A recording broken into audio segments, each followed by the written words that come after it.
Come on, put your hands together. Hey, hey. Oh, yeah, yeah, yeah, yeah. Oh. Come on. You ready to praise the Lord? Come on. Hey. The great poet and author Maya Angelou said, and I quote, "You can't really tell where you're going until you have known where you've been." The PCEA Evergreen Church is celebrating 20 years. And with this production, we're celebrating 20 years of the music ministry at PCEA Evergreen Church. Bringing together the PCEA Evergreen English Choir, the PCEA Evergreen Swahili Choir, the PCEA Evergreen Praise and Worship Team, and the PCEA Beulah Church Choir. This production is a celebration of music. It's a celebration of the journey of music over the 20 years. And we want to find out, where have we been? Where are we right now? And where are we going? My name is Philip Tuju. I'm the musical director at the PCEA Evergreen Church, and it's an honor to present to you the PCEA Evergreen 20th Anniversary Music Virtual Concert and Documentary. Welcome.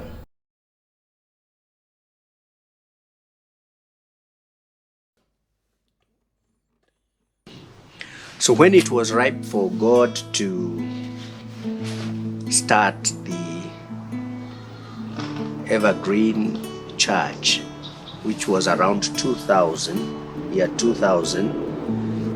with an aim of reaching the members of Runda plus the slums around Runda, Githogoro and Huruma, the St. Andrew's Church thought it best to send District 4 and 5, which was then Thika Road, and actually it was Thika Road District which started the PCEA Evergreen, with the task of starting the church. There was nothing in this area. It was all marshy, and there was nowhere where you could plant the church, so to say. So they planted it on top of water with a tent, and what they did is they would raise some ground, and then that is where they would pitch their tents. When it rained, they would put some stones which you would step on to go to your church. And if you missed, of course, you know what would happen. Yeah. You would go to church wet. That was year 2000.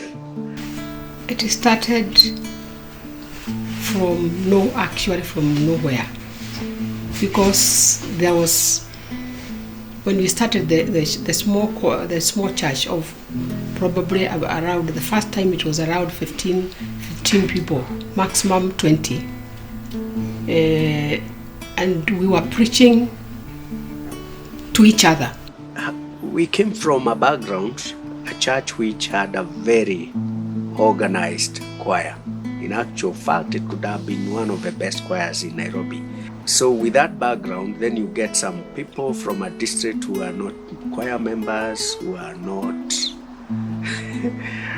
have never started a church, and I was one of them, and we would meet every Sunday. So what would we do? We would borrow a chair from a member, and we would bring our children along, and since we would not finish church in good time, the ladies organized that they would be bringing tea, and they would be bringing various components of lunch which would be shared. There was nothing that would have indicated that this would be what it is now. So the PCEA Evergreen Choir. Now you look at that humble beginning of a church, and then you wonder what kind of a choir would be formed out of that. And so the original choir was an impromptu group whose members consisted of the late Peter Kihara, the late Dorcas Ridho, Mary Gethuku, Teresa Dongo, I was there. Hena Nwangai, Gladys Kihara, and Esther Muchiri.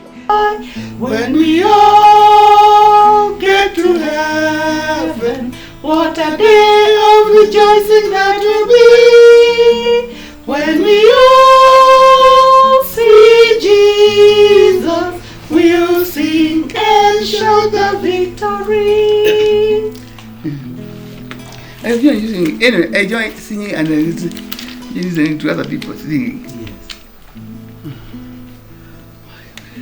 If I love my Jesus now, if ever I loved my Jesus now.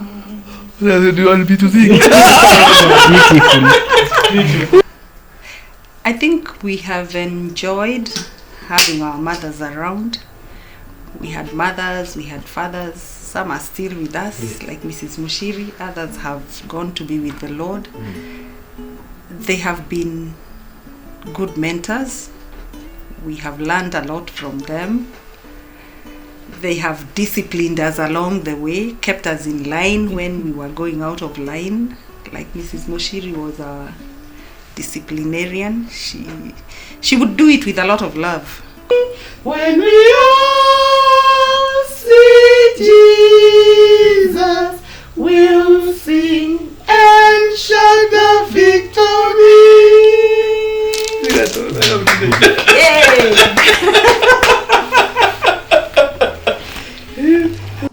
So the group would arrange to practice in one of the homes of those members.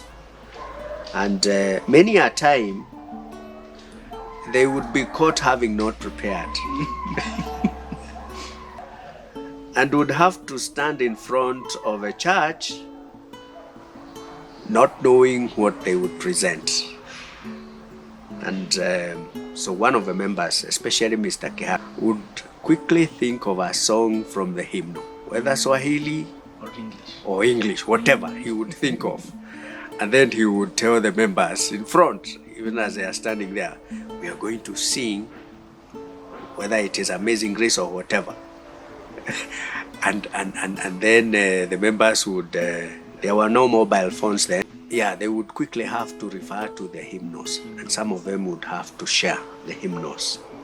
So naturally, some members will feel frustrated because they would not have prepared, and they probably would feel they didn't do their best, and will probably shy away from making the next presentation the next time they are called. But in their heart, they would still be choir members. So in some of such times, when they would feel like they would be embarrassed in front of a church, having not prepared, Mr. Kihara would still stand and would call his wife Gladys, and ask her to come in front, and Gladys would go, and he would show her the song that they would present, and they would happily present. So if we wanted to consider who our first chairman of the choir was, we would say it was Peter Kihara, who, out of being frustrated that there was no choir, volunteered to be the one that would be leading. There was no organized committee, and so it went like that for some time. But later, it was Mrs. Geduku's turn to try and organize the choir. And that she did by inviting a young man who thought he would be a musician at one time and thought he would record, to be the one that would be the choir teacher. And we would meet at her house. So we had an improvement of the presentation when one of the family members, in fact 2 of them, donated keyboards at different times. And the then evangelist, Mr. Vasco Muragori, who is now a reverend, now is Reverend Vasco Muragori, volunteered to learn to play the keyboard. And we play now the keyboard for the choir. That was a big step. And so he played the keyboard on Sundays and also became the choir teacher and taught some new songs which were presented in front. I can talk about the choir from 2008 when I joined. We've come a long way, that's what I can say. It's been a journey. It's not been an easy one because when I joined the choir we were few. We didn't have a teacher. We were not organized, so we used to teach each other songs, mainly Kikuyu songs. And that's what we would present. Then we got a volunteer teacher. She organized us a little more. She could play the keyboard, so we sounded better. But she didn't, we just sang melody. Then the next teacher came and split the choir to the different voices. We thought we were even better. We actually, that was the biggest jump in the quality of our singing. So after about 5 years of struggling with that kind of presentation, and after about 5 years of struggling with one volunteer from another member, the challenge of choir training was addressed when a teacher, Kezia Kanaya, was hired on a part-time basis to be training the choir. So she trained the choir for 1 year, and that year, after those 5 years, that particular year, the choir was able to present the first Christmas carols, which was well attended and very well motivated. By then, of course, we had more members, the original members plus some more. Then later, the church employed also on a part-time basis, not permanent, another choir teacher. Now this time, let's call him a choir director, Mr. Parfait. Parfait was a well-talented singer. And so, even if he did not teach the choir noted music, which again would have been far-fetched if they were taught at that time, pushed the choir far, and they were able to make very nice presentations. Eva Wamboi. And I then was a chairman, and we were able to produce now what you would call organized voices. We were able to buy choir hymnals, and we were even able to produce our debut choir CD called I'm Ready to Go. It must have been moving places then. And that would be considered now a much more organized choir. And that is what is the precursor of what we have today. That's a choir we have. Actually, most of the members are drawn from that choir, and the choir from Miva's choir, and from Parfait's choir. And that is what you would consider the PCEA Evergreen choir history up until then. The choir growth, you can say, started with 10 members or so, or less, perhaps 3 regulars from an impromptu membership, to it grew up to 30, and that's a big growth. And this 30 cuts across all ages, and the choir identified a strength in the country genre. And if you listen to the I'm Ready to Go album CD, you will get most of those country music genre. Yeah. And I guess it's because some of the members had that background of country music somewhere, and perhaps their age allows them to have gone. The Kiswahili service was started, which needed to be catered for by a choir, and another choir was born.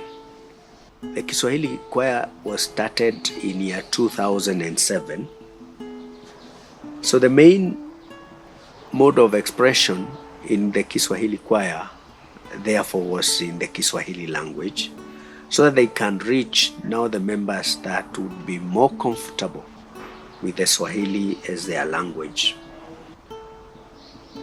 One of the challenges of both choirs, and I believe more so with the English choir, was the enrollment of the number of men. They always have been few. And so a time came when I mooted the idea that probably we need to have men train and get used to singing from an early age. And we started a boys' choir, where the men, and especially the men, the father parent figure, would urge his boy to come and sing. Wow. And so a choir, a boys' choir was started, whose aim was to start training young men to worship and present in front of the church. Because it seems like most men believe they are not able to sing, which is not the case. It's not the case. That is how it was 20